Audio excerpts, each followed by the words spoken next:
Today on Capitol Hill, the National Institute of Health director is facing questions from lawmakers. And boy, do they have a lot of questions, not just Republicans, Democrats too.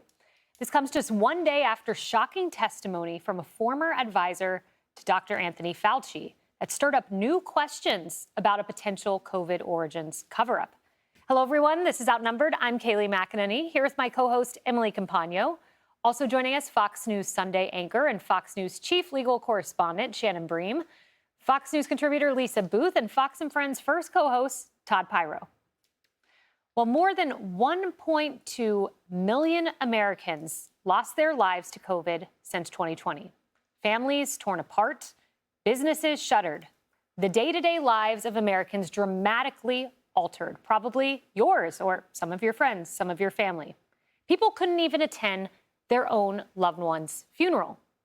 And yesterday on Capitol Hill, one of Dr. Anthony Fauci's top advisors gave shocking testimony. Dr. David Morens spoke about his emails where he appeared to admit to deleting correspondences. And lawmakers accused him of joking about using a secret back channel to help Dr. Fauci evade transparency. The House Select Committee on the COVID pandemic unearthing devastating emails that lay out the brazen misconduct alleged. Here's one email.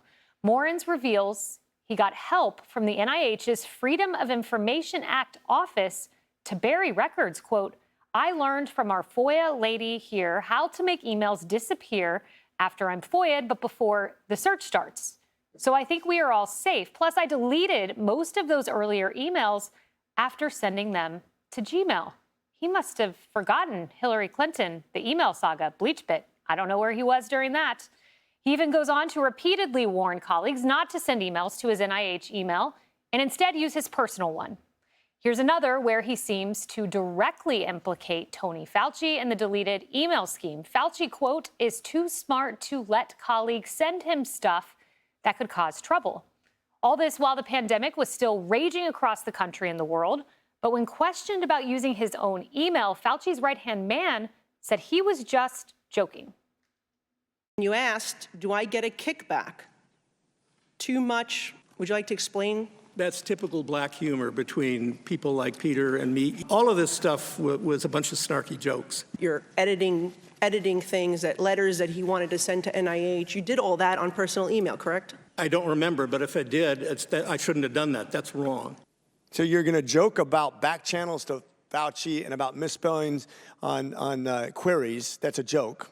Not very funny to me. You know, I would have to see this communication. It's confusing to me because I had no back channel. You know, I could walk into Tony's office and talk to him anytime I wanted. So you deny it? Yes. Okay. Based on your answer, you either lied to Congress or your transcribed interview or are lying here today. Well, some of the emails I've seen that you all have provided look pretty incriminating. I don't know what they are. I don't remember them. Well, you want to take the Fifth Amendment? I mean, you don't seem to remember anything. I want this committee to know that however many mistakes I made and however bad they were, I was trying to do the right thing. Sir, I think you're going to be haunted by your testimony today. Ken, I want to be clear, we haven't heard from Dr. Fauci that I've seen. These are Morens' comments about Dr. Fauci, so we still need to get Dr. Fauci's side of the story on this. Shannon, one thing that came out very clearly to me is typically when you consult a FOIA office or an office of general counsel in a various agency, you're counseling about how to obey rules, not how to avoid them. In that one email I read, he says the FOIA lady taught him how to avoid this. And there's a November 18th correspondence, 2021. Basically, my Gmail's now safe from FOIA, should be able to communicate safely with you, Peter. Presumably, that's Peter Daszak of EcoHealth Alliance, as long as we use my private Gmail. He had a government grant, so I'm not sure what business you have on a private Gmail. But then listen to this, May 28th, 2021, you have NIH's Office of General Counsel, according to Morens, instructed the agency's FOIA office not to release anything having to do with EcoHealth Alliance. It's confounding to me. We need to hear from the FOIA office, from the Office of General Counsel. What kind of advice were they giving? Right. And if you say this is joking, this is dark humor, this is just bantering back and forth, or I forgot, these are very specific messages that seem to be counseling people ways around those FOIA searches. And listen, I think we all had a terrible time during COVID, and we've tried to give grace. There was only so much that we knew. Everybody's trying to make decisions based on what we knew. But did we make decisions based on what we knew? Because it sounds like there was information that was withheld from a lot of people, or there were efforts to hide it.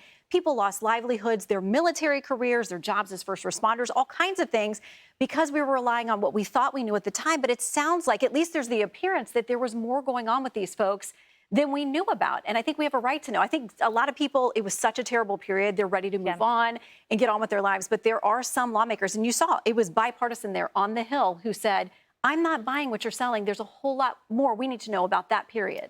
Yeah, one thing that is striking to me on this, Todd, is the dates on the emails. Most of them are from 21, so it's kind of the aftermath of COVID. But one of them is from June 16th, 2020. And that's when I was serving in government. We were at the height of a global pandemic. We relied on these experts for scientific opinions. And every ounce of energy was going into saving American lives, trying to figure out how to open the economy, all of these very hard decisions. And yet he sends an email, Dr. Morens, we are all smart enough to never have smoking guns. If we did, we wouldn't put them in emails. If we found them, we'd delete them. I mean, you're at the height of a global pandemic, and you're talking about smoking guns in your emails? I'm glad you used the phrase serving to describe your time in office, because these individuals that are implicated in these emails clearly lost sight of that. We need to drive this point home.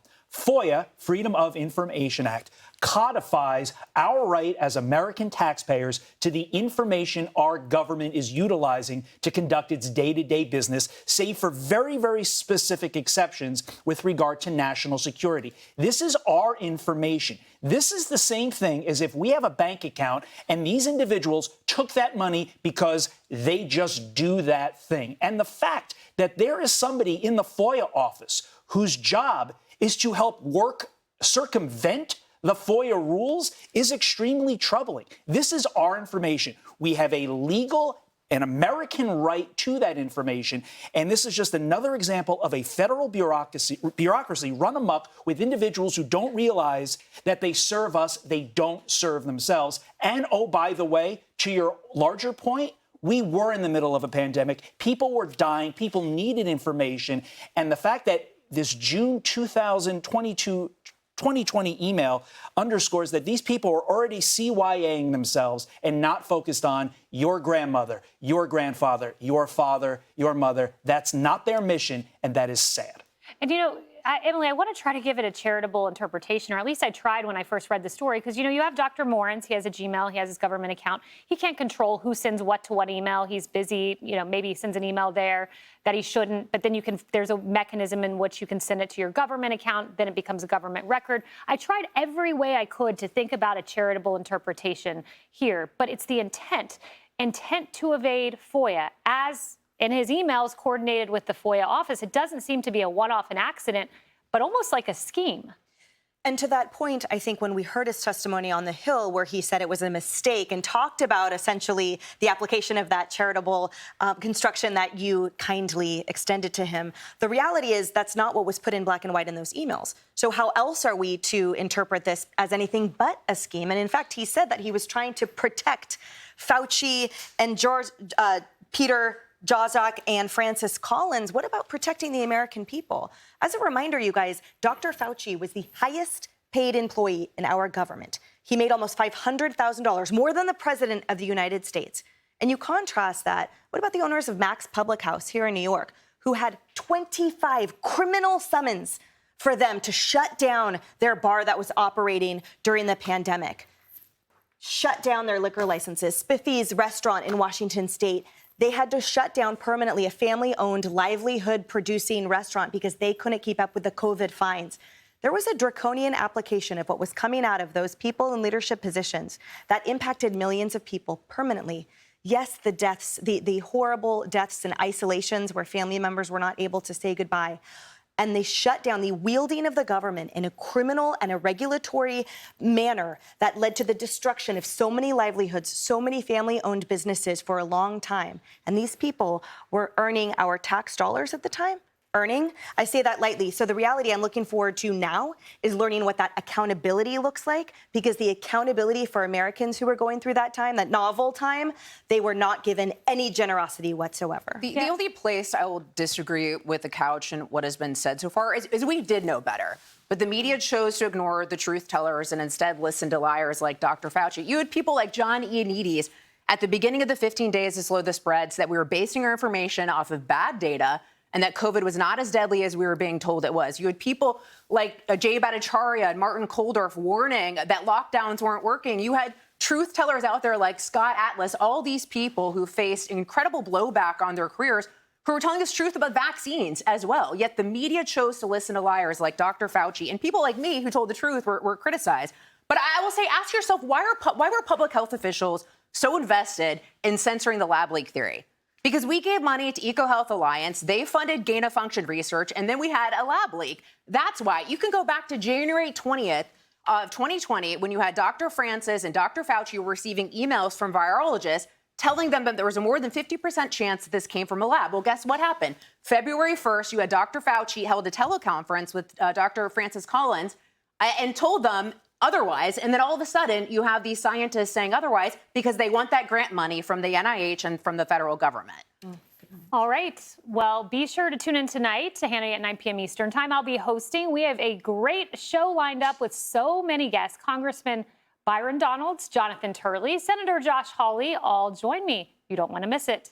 Hey everyone, I'm Emily Campagno. Catch me and my co-hosts Harris Faulkner and Kaylee McEnany on Outnumbered every weekday at 12 p.m. Eastern, or set your DVR. Also, don't forget to subscribe to the Fox News YouTube page for daily highlights.